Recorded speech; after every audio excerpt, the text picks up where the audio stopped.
બનાસકાંઠા જિલ્લાના વાવ ખાતે સ્ટેટ વિભાગની રાહબરી હેઠળ છેલ્લા 50 વર્ષથી સરકારી વિશ્રામ ગૃહ ચાલતું હતું, જે છેલ્લા 10 વર્ષથી કંડમ જાહેર કરવામાં આવ્યું છે.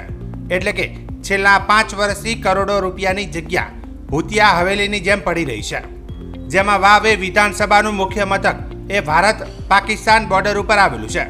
જ્યારે ભારત પાકિસ્તાન બોર્ડરની વાત આવે ત્યારે પ્રધાનમંત્રી, મુખ્યમંત્રી, અધિકારીઓને રોકાવા માટે તાજેતરમાં થરાદમાં 3 કરોડ રૂપિયાના રિનોવેશન માટે ગેસ્ટ હાઉસને ફાળવવામાં આવ્યા છે. તો બીજી બાજુ સુઈગામ ખાતે નવીન ગેસ્ટ હાઉસની કામગીરી હાથ ચાલુ છે. ત્યારે છેલ્લા 5 વર્ષથી કંડમ જાહેર કરવામાં આવેલ ગેસ્ટ હાઉસને નવીનીકરણ કેમ કરવામાં નથી આવતું, જેને લઈને નાગરિકોએ યે ન્યૂઝ ઇન્ડિયાના માધ્યમથી વર્તમાન સરકાર પર આક્ષેપો કર્યા હતા.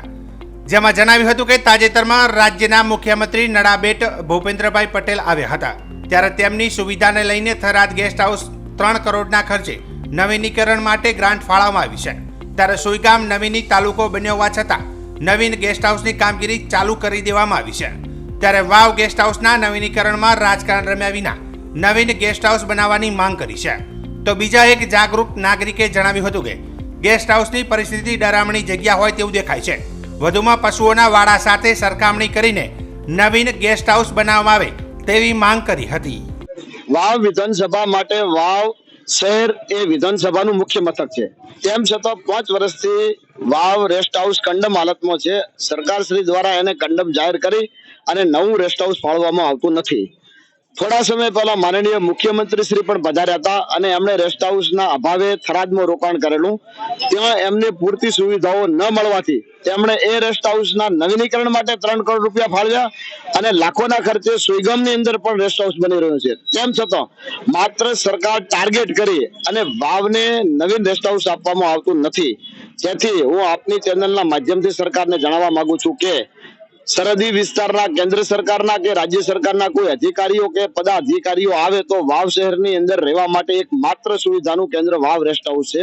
પરંતુ સરકાર શ્રી ટાર્ગેટ કરી અને વાવના મુખ્ય મથક ને એક સ્પેસિફિક રીતે રેસ્ટ હાઉસ ના આપવાના ઈરાદાથી નવીન રેસ્ટ હાઉસ ફાળવતી નથી. જેથી આપની ચેનલના માધ્યમથી હું માંગ કરું છું કે સરકાર શ્રી આ ઓરમાયું વર્તન છે તેના ઉપરથી દ્રષ્ટિ હટાવી અને તાત્કાલિક ધોરણથી વાવ શહેરને રેસ્ટ હાઉસ આપવો જોઈએ. બનાસકાંઠા જિલ્લાના વાવ તાલુકાનું રેસ્ટ હાઉસ અને સર્કિટ હાઉસ આપણે કહીએ છીએ, અને જે રાજ્ય લેવલના કે દેશ લેવલના નેતાઓ આવતા હોય છે, જે તાલુકાનો વિકાસ જ્યાંથી થતો હોય છે, તે અત્યારે ધૂળ ખાઈ રહ્યું છે. પરિસ્થિતિ છેલ્લા 5 વર્ષથી આપણે જોઈએ ને તો પોજરા પોળના વાડા એનાથી સારા હોય એવી પરિસ્થિતિની અંદર પડ્યું છે. થરાદની અંદર સારું સર્કિટ હાઉસ હોવા છતાંય કરોડો રૂપિયાના ખર્ચે એનું રિનોવેશન થવાનું હોય કે નવીનીકરણ થવાનું હોય. સુઈગામ હમણાં જ તાલુકો બન્યો છે, છતાંય ત્યાં લાખો રૂપિયાના ખર્ચે સર્કિટ હાઉસ બની રહ્યું છે. અને વાવની અંદર અમે જોઈએ તો અમારા પશુપાલકોના એના કરતા વાડા સારા હોય ને છાપરા સારા હોય એવી પોઝિશન છે. અત્યારે ડરામણી પરિસ્થિતિ તે જગ્યાએ ઊભી થઈ છે. એટલે વાવ એક રાજનીતિનો ભોગ બની રહ્યો છે અને આ રાજકારણ વાવને ખતમ કરવા આવ્યું એવું દેખાઈ રહ્યું છે. વાવ તાલુકો છે એવું કોઈ કચેરીની અંદર દેખાતું નથી. વાવની ઘણી બધી કચેરીઓ દાખલા રૂપ આપણે કહીએ તો, પણ સર્કિટ હાઉસનો દાખલો અત્યારે વાવનું રાજકારણ ખતમ કરવા કે વાવનું એક દ્રષ્ટાંત આપીએ કે વાવ બહાર કોઈ મહેમાન આવીને બેસવાનો હોય અને કોઈ રાજનીતિનો અખાડો અત્યારે વાવ બની ગયો હોય એવું દેખાઈ રહ્યું છે.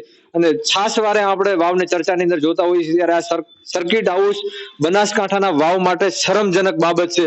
અને ખરેખર એક જાગૃત નાગરિક તરીકે આ હું કડક શબ્દોમાં વખોડું છું ને આવું ન બનવું જોઈએ. વાવનું સર્કિટ હાઉસ સારામાં સારું બનવું જોઈએ. વાવ એક મોટો તાલુકો છે, એનો વિસ્તાર જોતો વાવને સારામાં સારું સર્કિટ હાઉસ બનવું જોઈએ. એની જગ્યા પણ ખૂબ સારી છે, હાઈવે ને 4 રસ્તાને અડીને આવેલી છે. એટલે વાવની શોભા વધે એવી પરિસ્થિતિ છે. આ રાજનીતિ વાવ સર્કિટ હાઉસમાં ન બને એવી 2 હાથ જોડીને વિનંતી.